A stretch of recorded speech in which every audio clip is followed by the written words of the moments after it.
Hey everyone, our next topic of Unit 4 is the Harlem Renaissance. You can see here we have Langston Hughes, we have Billie Holiday, we have Duke Ellington, and also the famous Cotton Club along with Marcus Garvey. These are all big-time players of this Harlem Renaissance. So our learning outcomes, you should be able to describe the ways African American leaders proposed to combat discrimination and violence. You should be able to understand the ideals that were promoted by the Harlem Renaissance. And lastly, analyze how African American writers and musicians popularized black culture during this time period. Let's talk about the background for a second. A Renaissance is a rebirth. And what we're talking about here in reference is going back the Italian Renaissance. It's a cultural change in Europe from 1300 to 1600, renewed interest in culture, thinking for yourself, and looking beyond religion. We're going to take these terms and translate it into the 1920s and talk about what's going on in Harlem. So how it all starts. It begins with the Great Migration, 1915 to 1916. There's a labor shortage that opens the door for these African Americans. 1914, we cut off all sorts of European immigration because of World War I. So we're going to need workers. And by 1920, about 40% of blacks had moved to northern cities. And in the North, blacks were quite simply freer to speak their mind and act more of how they wanted to act. This is not by any means a utopian society. There is still quite a bit of racial tensions and racial riots that are going to develop by 1919 and through the 1920s. These African Americans are also going to be settling in large cities, which are going to allow them for a little bit of political leverage. We're going to start to see a couple African Americans get selected to lower office positions like mayors, and then some of them are going to get elected to higher spots. So the new Negro, what we're talking about here, these African Americans, this new age of African Americans are going to try to leave the old stereotypes behind, and one of those stereotypes would be like a darky, for example. We're going to have this new spirit of Negro nationalism, as they like to call it, and we're going to get a lot of black is beautiful at this point. So we're going to start to see the exemplary aspects of African American culture, and that the things that they do should not be shunned or looked down upon, but it is actually very beautiful for them. So the Harlem Renaissance itself, let's talk about this. So you can see in this picture to the right-hand side there, it's very bright, it's very vibrant. It is a literary and artistic movement. Now, like we've talked about in class, this was not a term, Harlem Renaissance, that African Americans gave to this time period. This was a term that was given to this time period by white people. We are going to start to celebrate African American culture during the 1920s.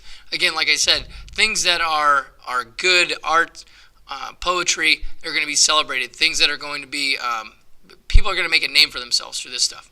Harlem is the capital of Black America at this point. We're going to have a huge population of black people here. Now, when I say black people, I don't necessarily mean African Americans. We're talking about people from Haiti, from Puerto Rico, from Cuba, from all over the Caribbean that have African blood in them. They're all going to be settling in Harlem.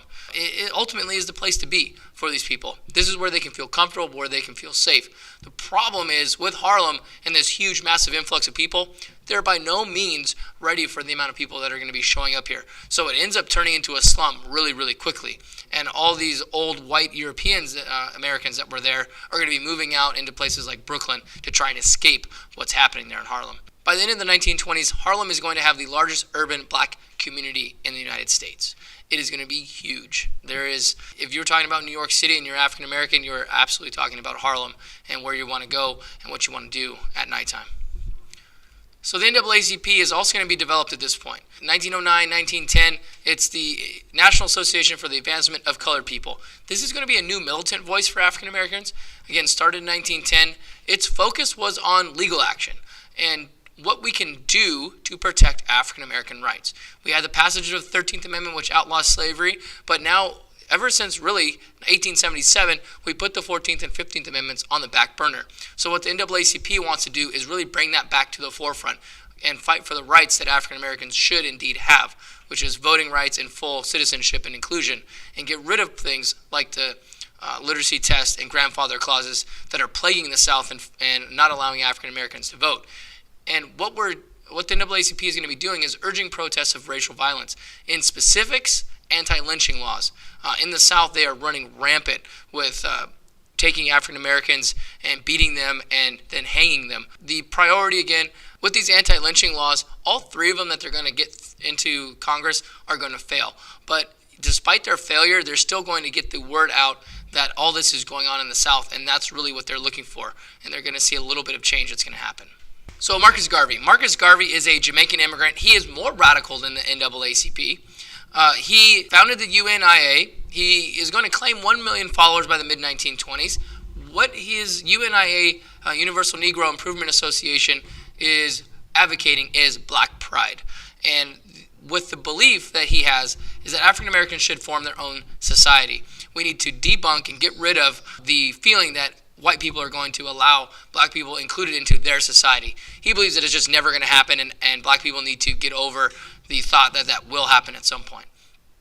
He believes that black people should liberate themselves from the white culture and encouraged a lot of his followers to return back to Africa, return back to the homeland. This is really going to put a lot of members from the NAACP, like W.E.B. Du Bois, off. With his militancy, he's really going to really be blown away by what Marcus Garvey is going to be saying. Now, he's going to have close to even 4 million followers by the mid-1920s, but he's going to lose popularity when he's convicted of mail fraud trying to get donations for his UNIA. He's going to get thrown in jail, he's going to get deported, and then he's ultimately going to die in the 1940s in London. And there's a picture of Marcus Garvey right there. We have outgrown slavery, but our minds are still enslaved to the thinking of the master race. Take a look at his uniform here. It's the what I like to call the Lakers purple and gold. Looks like a military uniform. In a sense, it is. It is not a formal military uniform, but this is what him and the UNIA would be dressed in.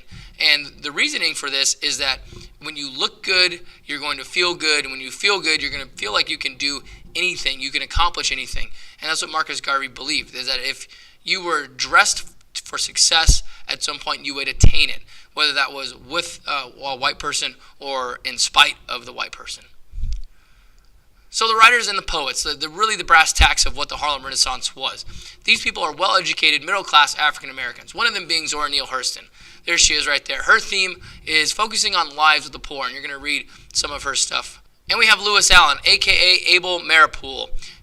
That's his pseudonym for his writings. He's going to write poems like Strange Fruit that we'll absolutely read and listen to, and also The House I Live In. He is one of the most famous with Strange Fruit for this time period. Claude Mckay. Claude Mckay is also a Jamaican immigrant like Marcus Garvey. He's a novelist and a poet, and he's militant in his viewpoint. Again, you can see the way he's dressed in a three-piece suit there. Urge blacks to resist the prejudice. His theme is all about the pain of life.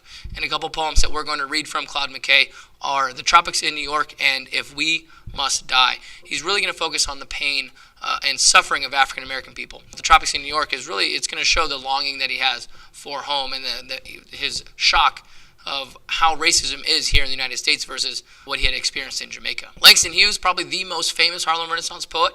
His theme is Lives of the Working Class. His famous poems are Dreams Deferred, I Too, and I've Known Rivers. We're going to read all of these. You maybe have even read them in the past in a literature course. African Americans in jazz. It is a blend of instrumental ragtime and vocal blues. This is a new form of music for the 1920s. The major jazz cities are Kansas City, Memphis, and New York. This is going to be a brand new hustle and bustle, out in the open, in your face kind of music. Very different from the traditional form of music that we had at this point. Louis Armstrong makes personal expression a part of jazz and is probably the most famous, influential jazz musician. You've probably either seen him in musicals or you've heard his music for sure one time or another. Duke Ellington, we talked about him a little bit in class. He's the orchestra leader at the Cotton Club. He's a Grammy Award winner. He is one of the greatest American composers that we have, and he is going to put Harlem and that Cotton Club on the map in the 1920s. And Bessie Smith, she's a blues singer. She is, by 1927, the absolute highest paid black artist that we have. And number one, she's a female, which is incredible. Incredible voice, Bessie Smith. And also Billie Holiday. Billie Holiday takes Abel Maripool's Strange Fruit, puts it to music and sings it, and it just is absolutely incredible. It really is numbing how she makes the words kind of come off the page there. And a recap, you should be able to answer these three questions. What ways did African American leaders propose to combat discrimination and violence? Think about with the NAACP trying to bring back to the forefront, and with Marcus Garvey kind of just simply refusing to accept the white culture, and that we should be moving back to Africa as a bunch of as African Americans. Number 2, what ideals did the Harlem Renaissance promote? Again, black is beautiful, the new Negro, as they called it. And the third thing, how did African American writers and musicians popularize black culture?